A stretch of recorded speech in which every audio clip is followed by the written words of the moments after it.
اعوذ باللہ من الشیطان الرجیم بسم اللہ الرحمن الرحیم ومن يرغب عن ملة إبراهيم إلا من سفه نفسه وَلَقَدِ اصْطَفَيْنَاهُ فِي الدُّنْيَا وَإِنَّهُ فِي الْآخِرَةِ لَمِنَ الصَّالِحِينَ إِذْ قَالَ لَهُ رَبُّهُ أَسْلِمْ قَالَ أَسْلَمْتُ لِرَبِّ الْعَالَمِينَ وَوَصَّى بِهَا إِبْرَاهِيمُ بَنِيهِ وَيَعْقُوبُ يا بني إن الله اصطفى لكم الدين فلا تموتن إلا وأنتم مسلمون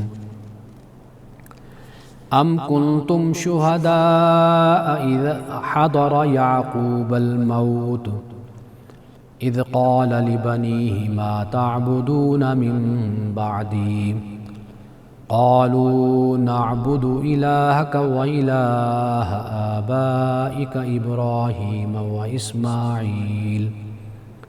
وإسماعيل وإسحاق إلها واحدا ونحن له مسلمون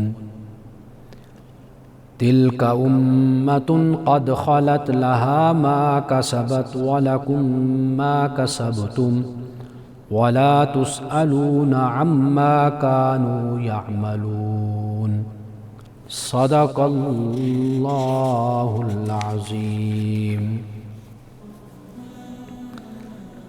اور دین ابراہیم سے کون اعراض کر سکتا ہے سوائے اس شخص کے جو اپنے آپ کو ہی بے وقوف بنا لے۔ ہم نے تو ابراہیم کو دنیا میں منتخب کیا تھا اور آخرت میں وہ یقیناً صالحین میں سے ہوگا۔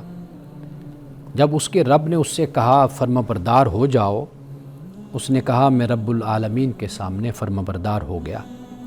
اور ابراہیم نے اپنے بیٹوں کو اسی چیز کی وصیت کی اور یعقوب نے بھی، اے میرے بیٹو، اللہ ہی نے تمہارے لیے یہ دین منتخب کیا ہے، لہٰذا تم ہرگز نہ مرنا مگر اسلام کی حالت پر مرنا۔ کیا تم موجود تھے جب یعقوب کے پاس موت آئی، جب اس نے اپنے بیٹوں سے کہا تم میرے بعد کس کی عبادت کرو گے؟ انہوں نے جواب دیا ہم ایک ہی خدا کی عبادت کریں گے جو آپ کا خدا ہے، آپ کا الہ ہے اور آپ کے باپ ابراہیم، اسماعیل، اسحاق کا خدا ہے، ایک ہی خدا اور ہم اسی کے فرما بردار ہیں۔ یہ ایک امت تھی جو گزر گئی، ان کے لیے وہی ہے جو انہوں نے کمایا اور تمہارے لیے وہ جو تم کماؤ گے، اور تم سے ان کے اعمال کے بارے میں نہیں پوچھا جائے گا۔ پروگرام الکلام میں آپ تمام دیکھنے والوں کو خوش آمدید بحمد اللہ تعالی۔ آج ہم نے سورۃ البقرہ کی آیت نمبر 130 سے 134 تک کا ہم نے ترجمہ بھی پڑھا اور تلاوت کا شرف بھی حاصل کیا۔ اب آئیے ہم اس پہ مختصر گفتگو کرتے ہیں۔ سب سے پہلے ہمارے سامنے ہے آیت نمبر 130۔ مدینۃ المنورہ میں یہودی یہ دعویٰ کرتے تھے کہ وہ ابراہیم علیہ السلام کے وارث ہیں۔ قرآن پاک نے اس لیے فرمایا کہ ما کان ابراہیم یہودیوں ولا نصرانیوں ولکن کان حنیفا مسلما وما کان من المشرکین۔ ابراہیم نہ یہودی تھے نہ نصرانی تھے اور نہ وہ مشرک تھے، وہ کیا تھے؟ حنیف مسلم، یعنی جو دائیں اور بائیں نہیں، ادھر ادھر نہیں، بلکہ سیدھا بالکل اپنے رب کی طرف متوجہ رہتا ہے، یکسو رہتا ہے، اللہ کی طرف سے جو حکم آتا ہے وہ اسی کی پیروی کرتا ہے ایز اٹ از، اس میں کوئی رد و بدل نہیں ہوتا۔ تو یہ قرآن پاک نے بیان کیا، اور یہاں سے یہ بھی بتا دیا کہ قرآن کے مطابق ابراہیم علیہ السلام کا اصل وارث وہ ہے جو ابراہیم کے راستے پر ہے، نسل کافی نہیں ہے، یعنی رسول اللہ صلی اللہ علیہ وسلم آپ تو اولاد ابراہیم سے ہیں، حضرت اسماعیل علیہ السلام کی اولاد سے۔ اسماعیل ابراہیم کے لخت جگر ہیں، بیٹے ہیں، لیکن پھر اس کے بعد جو رسول اللہ کے پیروکار ہیں، جو آپ پہ ایمان لانے والذین آمنوا معہ وہ ہیں، تو اللہ ان کو بھی اسی میں شامل کرتا ہے کہ وہ بھی ابراہیم علیہ السلام ہی کے دین پر ہیں۔ تو گویا جو رسول اللہ کی پیروی کرنے والے ہیں، آپ کے مطیع ہیں، آپ پر ایمان لانے والے ہیں، مسلمان ہیں، مومن ہیں، تو وہ بے شک حضرت ابراہیم کی اولاد سے نہ ہوں، آپ کی نسل سے نہ ہوں، لیکن وہ اصل وارث وہ بن جاتے ہیں۔ اسی بات کو سورۃ الممتحنہ میں بھی بیان کیا، اور اسی بات کو سورۃ آل عمران میں بھی اللہ سبحانہ وتعالیٰ نے بیان کیا ہے۔ تو یہ آیت ہمیں یہی بات بتاتی ہے کہ اصل وارث ابراہیم کے وہ نہیں ہے جو نسل سے ہیں، بلکہ اصل وارث وہ ہیں کہ جو ابراہیم کے راستے پر ہیں، ابراہیم نے جو دین دیا اس پر وہ عمل کرنے والے ہیں۔ لیکن یہودیوں نے جو کیا، انہوں نے یہ کیا کہ ابراہیم کے دین کو نسلی تفاخر بگاڑ کر ایک نسلی تفاخر بنا دیا، نسلی فخر بنا دیا، کہ چونکہ یہ ابراہیم کی جو نسل سے ہے، اولاد سے ہے، ذریت سے ہے، تو لہٰذا یہ ایک مقام برتری ہے، یہ فضیلت کا مقام ہے۔ بے شک اعمال جیسے بھی ہوں، ایمان اسلام پر پابندی نہ ہو، خیال نہ کیا جائے، تو وہ اتنا میٹر نہیں کرتا، اصل کیا ہے؟ وہ نسلی فخر ہے۔ اب یہاں پہ آیت نمبر 130 میں اللہ پاک نے اسی بات کو بیان کر دیا کہ دین ابراہیمی سے جو انحراف ہے یہ عقلی حماقت ہے، یہ حماقت کا کام ہے۔ الا من صافیہ نفسہ، جس نے اپنے آپ کو بے وقوف بنا لیا ہے، تو فرمایا کہ یہ در حقیقت کیا ہے، یہ جو ابراہیم کے دین سے ہٹ گیا ہے تو یہ عقلی حماقت میں یہ مبتلا ہوا ہے، کیونکہ تمام توحیدی مذاہب، یعنی جو مذاہب ہیں، ان تمام کے مرکزی پیغمبر حضرت ابراہیم علیہ السلام ہیں، توحیدی مذاہب۔ تو پھر وقت گزرنے کے ساتھ ساتھ جو مذہب کی شکل بگاڑتے چلے گئے، تو وہ کہاں پر ابراہیم علیہ السلام کے پیروکار رہے۔ اللہ تعالیٰ نے پھر دین ابراہیم کو زندہ کرنے کے لیے محمد رسول اللہ کو بھیجا۔ اب محمد رسول اللہ جو تعلیمات دے رہے ہیں خدا کی وحی ہے، اللہ کی وحی ہے، اللہ کی کتاب ہے، اور وہی ہے کہ جو اللہ نے آدم سے لے کر حضرت مسیح تک جو دین دیا وہی محمد رسول اللہ پیش کر رہے ہیں۔ تو لہٰذا اب یہ نہیں دیکھنا کہ نسلی فخر اور تفاخر کی بات، بلکہ اب یہ دیکھنا ہے کہ جو ابراہیم کا اصل پیغام اور دین جو ابراہیم نے دیا تھا اب وہ کس کے پاس ہے؟ وہ محمد رسول اللہ صلی اللہ علیہ وسلم کے پاس ہے۔ ابراہیم علیہ السلام کو تورات میں خلیل اور چنا ہوا، منتخب، یہ تورات میں کہا گیا ہے حضرت ابراہیم علیہ السلام کو، اور انجیل میں فادر آف فیتھ یہ ابراہیم علیہ السلام کے لیے فرمایا گیا، بیان کیا گیا۔ اب یہاں پر بھی تو اللہ پاک یہ فرما رہے ہیں وَلَقَدِ اسْتَفَيْنَاهُ فِي الدُّنْيَا، کہ ہم نے اس کو چن لیا دنیا میں، اور وَإِنَّهُ فِي الْآخِرَةِ لَمِنَ الصَّالِحِينَ، اور بے شک وہ آخرت میں صالحین میں سے ہی ہوں گے، ان میں ان کا شمار ہوگا۔ لہٰذا جو بات ہمیں سمجھ آتی ہے کہ دین ابراہیم وہ خالص توحید ہے، نسل پرستی کو اسلام رد کرتا ہے، اسے مردود قرار دیتا ہے، اور اللہ ہی کی طرف سے ابراہیم کا چناؤ ہے اور ان کا انتخاب ہے، اور آخرت میں اللہ تعالیٰ نے ابراہیم کو بلند مقام کی بشارت دی ہے۔ اب اس کے بعد دیکھیے کہ جو آیت نمبر 31 ہے، اس میں اگر دیکھا جائے تو ابراہیم علیہ السلام کی پوری زندگی کو بیان کر دیا گیا ہے۔ ایک تو کیا، اللہ نے حکم دیا وطن چھوڑ دو، تو وطن چھوڑ دیا، آگ میں ڈالے گئے، اللہ نے فرمایا یا نار کونی بردم و سلام علی ابراہیم، اے آگ ٹھنڈی ہو جا، ایسی ٹھنڈی جو سلامتی والی ہو ابراہیم پر۔ اب یہ آپ کا سفر ہے، پھر بیٹے کی قربانی ہے، یہ کتنا بڑا کام ہے کہ ایک بیٹا ہے اور اس کو آپ ذبح کرنے لگیں۔ یہ سب کیا ہے؟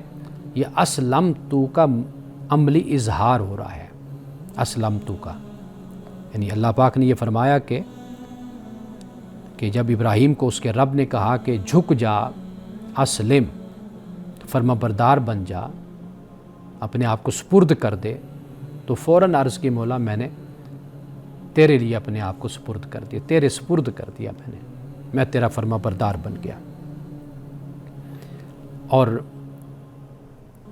یاد رکھیے جو عقل سلیم ہے نا، عقل سلیم وہ اللہ کی اطاعت میں امن پاتی ہے، عقل سلیم یا فطرت سلیمہ آپ اس کہہ لیجئے، الا من اتی اللہ بقلب سلیم، کہ اللہ کی بارگاہ میں جو سرخرو ہوگا وہ شخص ہوگا جو قلب سلیم، ایسا دل جو جھکا ہوا فرما بردار، شرک سے، سرکشی سے، اخلاقی خرابیوں سے پاک صاف ستھرا ہوگا، تو وہ اللہ کی بارگاہ میں قابل قبول ہوگا، اللہ اس کو قبول فرمائے گا۔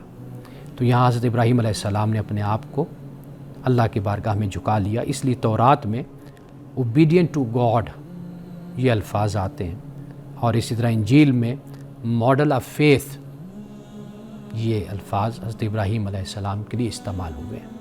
وقفے کے بعد یہیں سے ہی اپنی گفتگو کا آغاز کرتے ہیں۔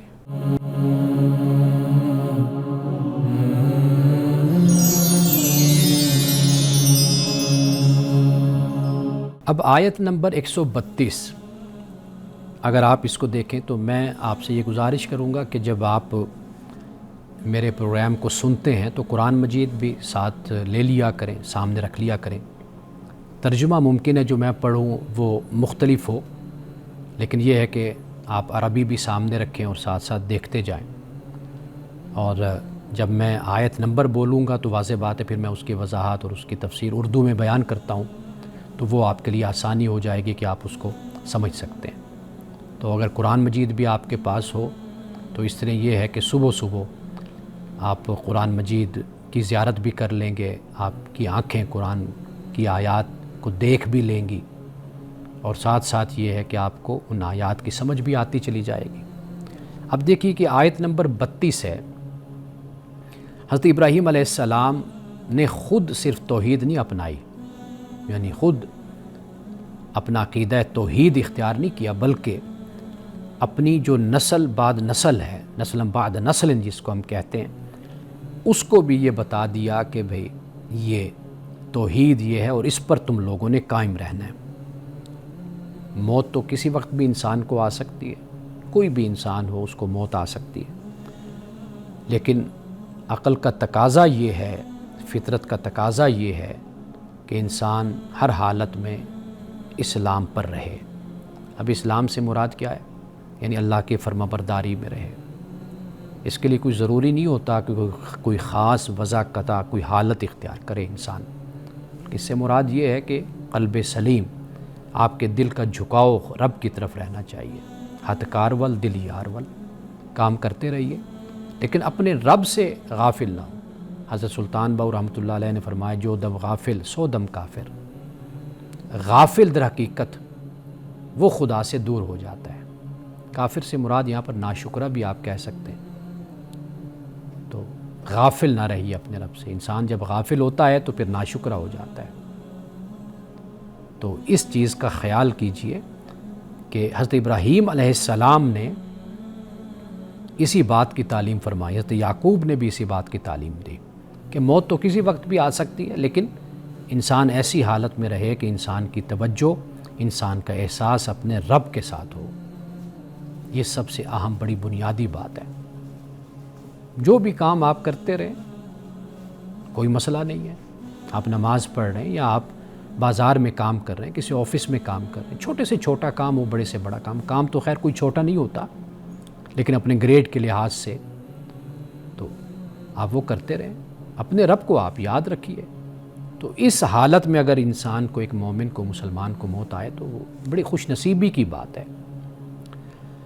اور اسی طرح تورات کو بھی ہم جب دیکھتے ہیں تو میں ذرا تورات کا اور انجیل کا حوالہ اب کوشش کروں گا کہ ساتھ ساتھ دیتا رہوں، تاکہ یہ بھی معلوم ہوتا رہے کہ قرآن مجید اسی کتابوں کا تسلسل ہے، اگرچہ ان کتابوں میں کہیں کہیں تحریف ہوئی لیکن ایسا نہیں ہے کہ سب کچھ وہاں پر غلط ہے. بہت کچھ ہے کہ جو جب قرآن مجید کی روشنی میں اس کو ساتھ دیکھتے ہیں، جیسے میں نے ایک موقع پر آپ کو اپنی کتاب کے بارے میں بتایا تھا، قرآن اور بائبل، وہاں میں نے اسی بات کی کوشش کی کہ جو قرآن بیان کر رہا ہے، جو تورات بیان کر رہی ہے، ان میں مماثلت، ریزیمبلنس کیا ہے اور کن حوالوں سے ہے. اب یہاں پہ تورات میں بھی حضرت یعقوب علیہ السلام نے بیٹوں کو توحید ہی کی وصیت کی تھی. توحیدی مذاہب یہی ہیں، اسلام ہے اور حضرت موسیٰ علیہ السلام جو دین لے کر آئے، یعنی آپ کے جو پیروکار ہیں، تورات ہو گیا، یہود جس کو ہم کہتے ہیں، اور اسی طرح مسیحی اس وقت یہ ہے جو اس وقت غالب آپ کو نظر آتے ہیں دنیا میں. تو تورات میں بھی حضرت یعقوب علیہ السلام کی اس وصیت کا بیان ہے کہ جو آپ نے اپنے بیٹوں کو کی تھی. اب اس کے بعد آئیے آیت نمبر 133.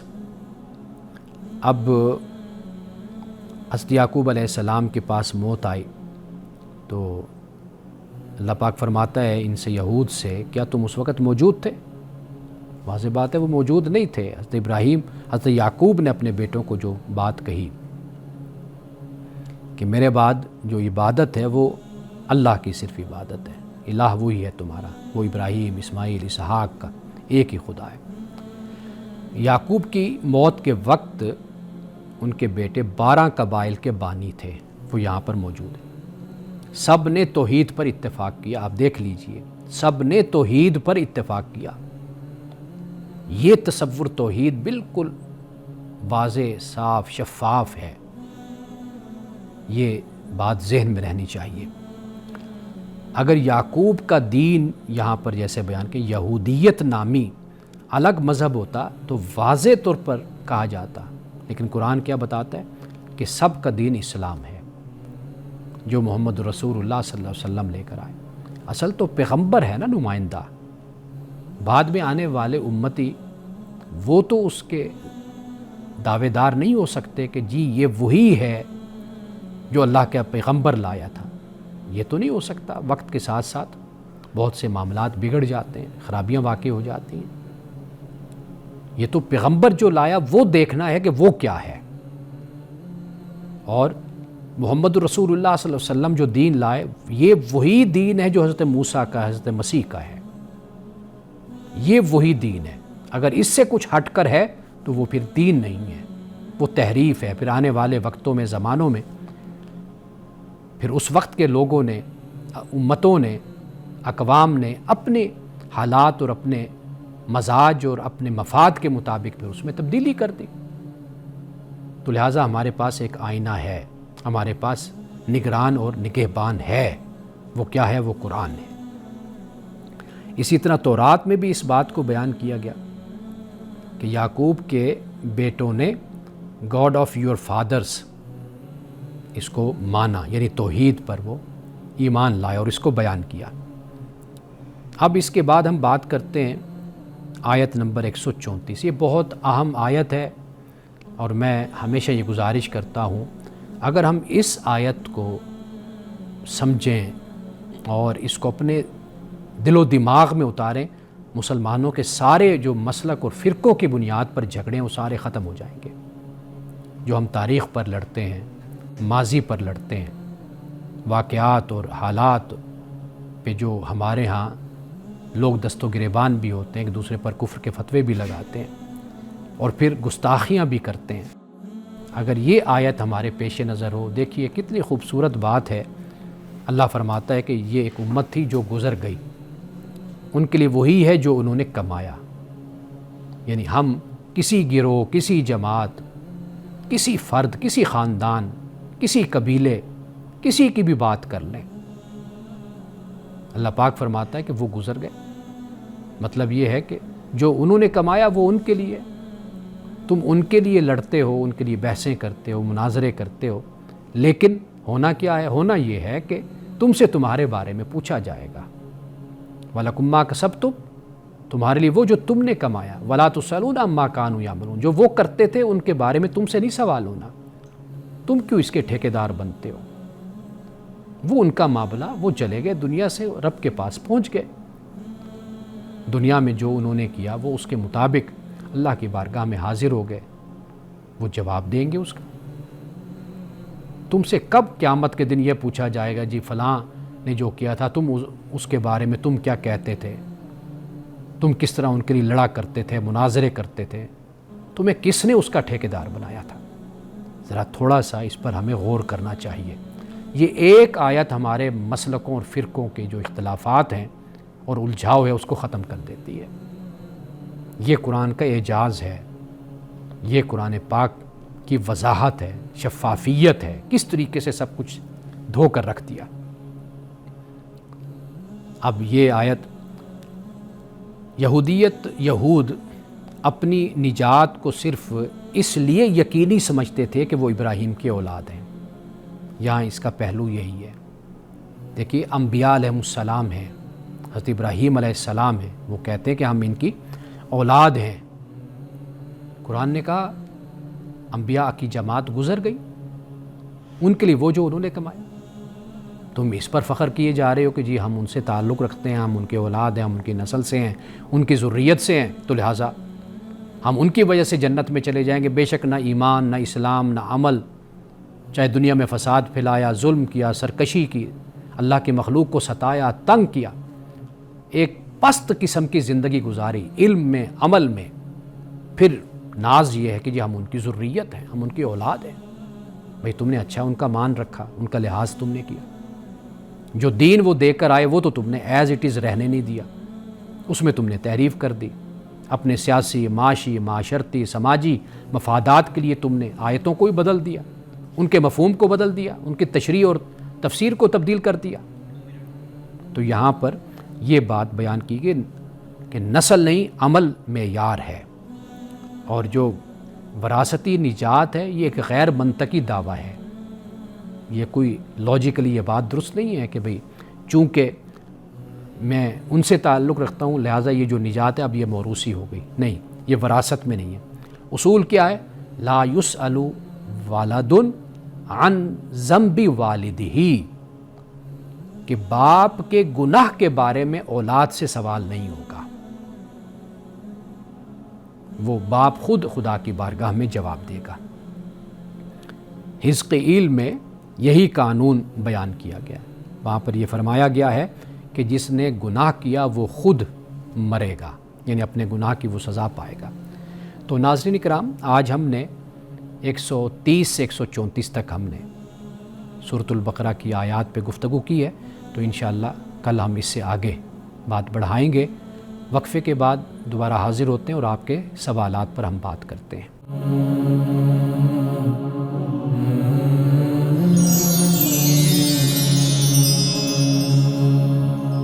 وقفے کے بعد آپ کے سوالات کے ساتھ حاضر ہیں۔ آپ جانتے ہیں کہ ہم نے جب درس قرآن کا آغاز کیا تھا تو اب بحمداللہ تعالی ہم پہلا پارہ مکمل کرنے والے ہیں، لیکن کچھ سوالات جو شروع میں ہی میرے پاس آتے رہے قرآن مجید کی آیات کی روشنی میں، ان کو میں کم ہی ان سوالات پہ بات کرتا رہا ہوں، لیکن اب میں چاہتا ہوں کہ کچھ سوالات وہ بھی لے لیے جائیں تاکہ وہ جو سلسلہ سوالات کا ہے یا ناظرین آپ لوگ انتظار کرتے ہیں تو آپ کو ان سوالوں کے جواب بھی ساتھ ساتھ ملتے جائیں۔ یعنی یہ وہ سوالات ہیں کہ جو ناظرین قرآن کو پڑھتے ہیں، پڑھ کر پھر یہ سوالات بھیجتے ہیں، تو یہ سوالات بڑے اہم ہیں۔ ایک تو سوال ایسا ہوتا ہے نا کہ جو خاندانی، معاشرتی، فقہی حوالے سے ہوتے ہیں، تو قرآن مجید سے متعلق بھی سوالات آپ مجھے بھیج سکتے ہیں۔ پہلا سوال یہ ہے کہ سورۃ البقرہ کی آیت نمبر جو 8 ہے،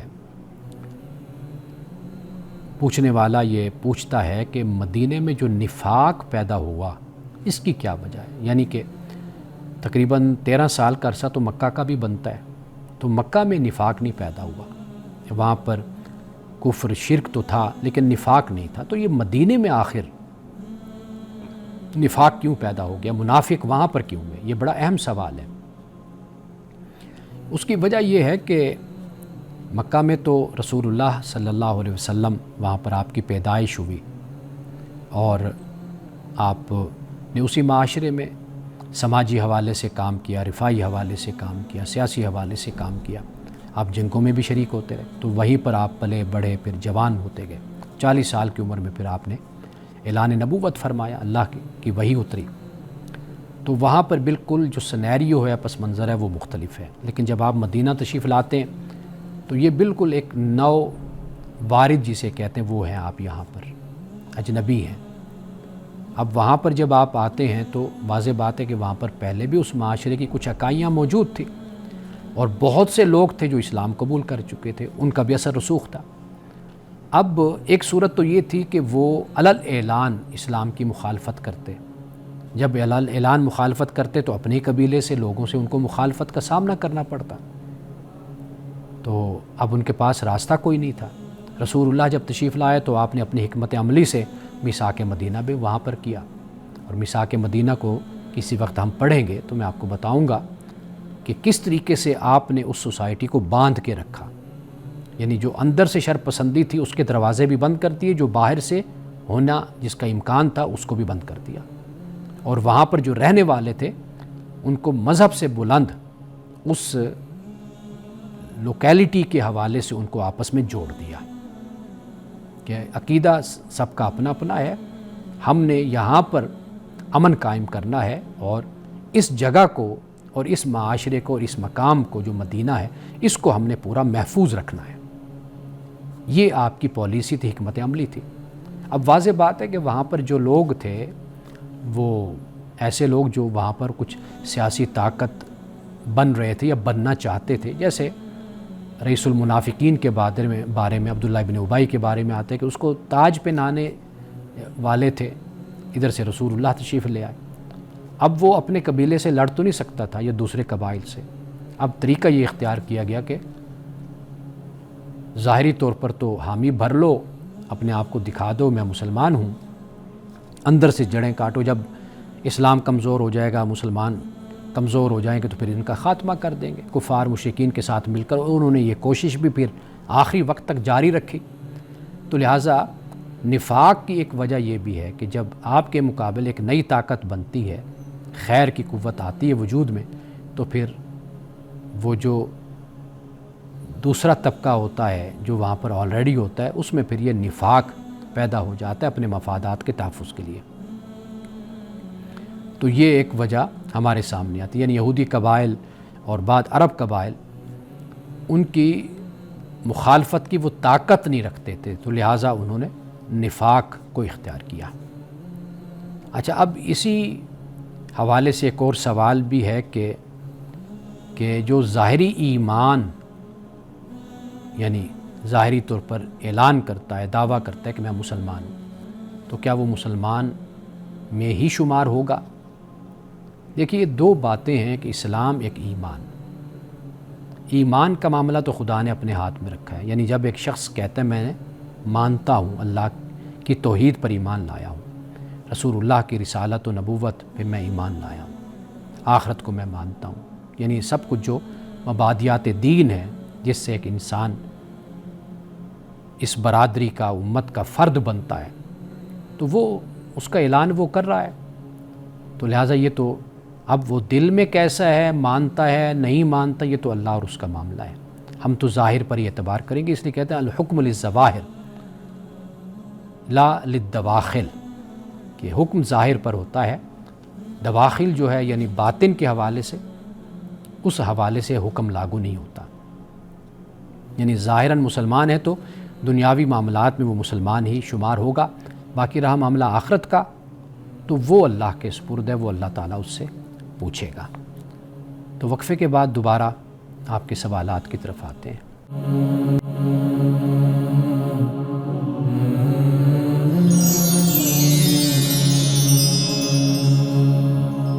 اب ایک سوال یہ ہے کہ یہ جو منافقت ہے، ہپوکریسی جس کو کہا جاتا ہے، یہ قرآن کہتا ہے کہ یہ بڑھتا ہے، فزادہم اللہ مرضا، تو یہ کیسے بڑھتا ہے؟ آئیے ذرا اس پر غور کرتے ہیں کہ یہ نفاق کی جو مرض ہے، بیماری، منافقت، یہ کیسے بڑھتی ہے؟ ایک تو مسلسل جھوٹ بولنا، مسلسل جھوٹ سے کام لینا، دوسرا دوغلا پن جو ہوتا ہے، یعنی ظاہری طور پر خود کو بہت ہی نیک، نمازی، پرہیزگار، ایماندار اپنے آپ کو دکھانا، لیکن جڑیں کاٹنا۔ یہ تیسرا ہوتا ہے کہ حق بات جو ہے، سچ بات، اس کی دشمنی، عداوت اس کی اختیار کرنا۔ اور پھر انسان جب خود کو دھوکہ دیتا ہے تو اندر سے پھر انسان بیمار ہوتا ہے، یعنی مسلسل جھوٹ ہے، دوغلا پن ہے، حق کی دشمنی ہے، اس کی مخالفت ہے، سرکشی ہے، اور پھر خود کو دھوکہ بھی دیتا رہتا ہے۔ یعنی وہ دھوکہ جو کہتا ہے کہ میں اللہ، نعوذ باللہ، یعنی اللہ کو دھوکہ دیتا ہے، ایمان والوں کو دھوکہ دیتا ہے۔ وما یخدعون الا انفسهم، قرآن کہتا ہے وہ اپنے آپ کو دھوکہ دیتا ہے، اسے شعور نہیں ہے۔ اب ایک سوال اس حوالے سے یہ بھی ہے کہ جو منافقین ہیں یہ مدینے میں فساد کیسے پھیلاتے تھے؟ قرآن جب کہتا ہے کہ یہ فساد پھیلانے والے ہیں تو ان کے فساد کی کیا صورت ہوتی تھی؟ اس کے لیے آپ ضرور سیرت کا مطالعہ کیجئے۔ سیرت کو آپ پڑھیں گے تو آپ مدینے کے حالات، واقعات اور ماحول سے آپ کو واقفیت ہوگی، اس کا ضرور آپ مطالعہ کیا کریں، بلکہ عادت بنائیں کہ آپ سیرت کو ضرور پڑھیں۔ اور اچھی اچھی کتابیں سیرت پر موجود ہیں، ڈاکٹر حمید اللہ صاحب کا لٹریچر سیرت پر موجود ہے، اور اس کے علاوہ بہت سے اسکالرز ہیں۔ چھوٹی کتاب سے آپ پڑھنا شروع کیجئے، جیسے مناظر احسن گیلانی صاحب کی کتاب ہے النبی الخاتم، چھوٹی سی کتاب ہے، سیرت پر ہے، آپ اس کو پہلے پڑھیے، تو اس طرح تدریجاً آگے بڑھتے جائیے، تو اس کا ضرور مطالعہ کیجیے۔ خیر، میں آپ کے اس سوال کا جواب دیتا ہوں۔ وہ سکینڈلائز کرتے تھے، یعنی اس طرح فساد پھیلاتے تھے۔ جس شخصیت کا تعلق رسول اللہ کے ساتھ ہوتا تھا، وہ آپ کے ازواج ہیں، وہ آپ کے دوست ہیں، وہ مومنین ہیں جن سے رسول اللہ کا زیادہ تعلق تھا، وہ منافقین کا رویہ یہی تھا کہ وہ ان کے خلاف پروپیگنڈا کرتے، ان کو سکینڈلائز کرتے تھے۔ یہ ان کا وتیرہ تھا اور ان کا طریقہ تھا۔ مسلمانوں کے جو راز ہوتے تھے، سیکریٹس، جنگ کے حوالے سے ہوں یا دیگر سیاسی حوالے سے ہوں، وہ جا کر دشمنوں کو پہنچانا، ان کو بتانا۔ اچھا، پھر مسلمانوں کے درمیان بدگمانی پیدا کرنا کہ آپس میں مسلمان لڑ پڑیں، ان میں اتحاد اور اتفاق نہ رہے۔ اور پھر وہ ایمان والے جو نئے نئے جیسے مسلمان ہوتے ہیں، ابھی ان کا ایمان کمزور ہوتا ہے، قرآن پاک نے اس کو بھی بیان کیا ہے سورۃ البقرہ میں، ان کو پھر کوشش کرنا کہ ان کے قدم ڈگمگا جائیں، وہ پھسل جائیں، اس بات کی کوشش کرنا، حالات سے ڈرانا، مشقتوں سے اور مشکلات سے ڈرانا، یہ اصل ان کا طریقہ ہوتا تھا کہ وہ اس طرح فساد پھیلایا کرتے تھے۔ اور ایک سوال جو استہزاء کے حوالے سے یہ بھی بھیجا گیا ہے، وہ یہ ہے کہ استہزاء، جب قرآن کہتا ہے کہ اللہ ان کا استہزاء کرتا ہے، تمسخر اڑاتا ہے، تو یہ استہزاء کیا ہے؟ استہزاء کا مطلب یہ ہوتا ہے کہ وہ جس طرح مسلمانوں کو چھوٹا دکھاتے ہیں، ان کا چھوٹا خیال کر کے، ان کو اپنے سے چھوٹا سمجھ کر ان کا مذاق اڑاتے ہیں، تو مذاق کیوں اڑایا جاتا ہے؟ دوسرے کو کم تر سمجھا جاتا ہے، ذلیل سمجھا جاتا ہے۔ تو لہٰذا اللہ تعالیٰ نے یہی حالت ان پر ڈال دی، یعنی اب یہ اس حالت میں ہو گئے کہ لوگ ان پر ہنسنے لگے، وہ ذلیل ہو گئے، وہ ذلت میں چلے گئے، وہ کمزور ہو گئے، کم تر ہو گئے، اب وہ اس حالت میں آ گئے۔ تو یہ در حقیقت اللہ کا استہزاء ہوتا ہے، یعنی اللہ استہزاء نعوذ باللہ نہیں کرتا، یعنی استہزاء سے مراد کیا؟ نتیجہ، کانسیکوینسز جو ہیں وہ اللہ تعالیٰ ان کو دے دیتا ہے کہ بھئی تم نے ایمان والوں کے ساتھ یہ کیا، میرے احکام کی، میرے دین کا تم نے مذاق اڑایا، یہ میں تمہیں اس کا جو نتیجہ ہے وہ میں تمہیں دیتا ہوں۔ تو یہ در حقیقت استہزاء سے مراد یہ ہے۔ اب اس کے بعد ایک بڑا اہم سوال ہے، وہ یہ ہے کہ آپ جانتے ہیں کہ قرآن نے یہ بھی کہا کہ صم بکم عمی، ان کو اندھا بہرا ہے، گنگے ہیں، اور یہ قرآن پاک نے کہا ان لوگوں کو۔ اب واضح بات ہے کہ ان کے کان بھی تھے، آنکھیں بھی تھیں، وہ بولتے بھی تھے، سب کچھ تھا، اور بڑے بڑے عقل والے لوگ بھی تھے ان میں۔ قرآن نے کہا کہ سم بکم عمی فہم لا یرجعون، کیوں کہا؟ اس لیے کہ اخلاقی اندھا پن جس کو کہا جاتا ہے نا، یہ یعنی مورل جو بلائنڈنس جس کو کہا جاتا ہے، یہ وہ ہے، جسمانی طور پر نہیں ہے۔ اور پھر سچ سننے، کہنے اور دیکھنے کی صلاحیت پھر ختم ہو گئی۔ یہ بڑی ایک معصیت کی سزا ہے، نافرمانی کی، سرکشی کی۔ دیکھتے تھے، سب کچھ تھا ان کے پاس، لیکن اخلاقی طور پر اندھے پن کا شکار ہو گئے۔ ہم ایسے لوگوں کو ملتے ہیں، ہماری ملاقاتیں ہوتی ہیں، ہم دیکھتے ہیں، آنکھیں بہت خوبصورت آنکھیں ہوتی ہیں، ان کی سماعت بھی بہت اچھی ہوتی ہے، بولتے بھی بہت اچھا ہے، لیکن یہ سب کچھ ان کے لیے پردہ بن کے رہ جاتا ہے۔ ان کا علم، ان کی طاقت، ان کی قوت، ان کا مرتبہ، وہ ان کے لیے حق کو پانے میں رکاوٹ بن جاتا ہے۔ یہ وہ بات ہے کہ جسے قرآن پاک یہاں پر بیان کر رہا ہے۔ یہ چند سوالات ہیں جو آپ کی طرف سے بھیجے گئے، اور یعنی سورۃ البقرہ، میں نے یہ بھی گزارش کی ہے کہ آپ قرآن مجید سے متعلق سوالات مجھے بھیجا کریں۔ جو میں نے درس دیا، آپ نے سنا، اس درس پر جو میں نے بیان کیا، اس پر بھی آپ کے ذہنوں میں ضرور سوالات آتے ہوں گے۔ آپ اسی کے ساتھ ہی بیٹھے ہوئے نوٹ کر لیا کریں، اور پھر ہماری اسکرین پر، ٹیلی ویژن کی اسکرین پر آپ دیکھیں گے نمبر آتا ہے، آپ اس پہ ہمیں اپنے سوالات بھیج سکتے ہیں۔ انہی الفاظ کے ساتھ میں آپ سے آج کے پروگرام سے اجازت چاہوں گا۔ انشاءاللہ کل آپ سے دوبارہ ملاقات ہوگی۔ السلام علیکم ورحمۃ اللہ وبرکاتہ۔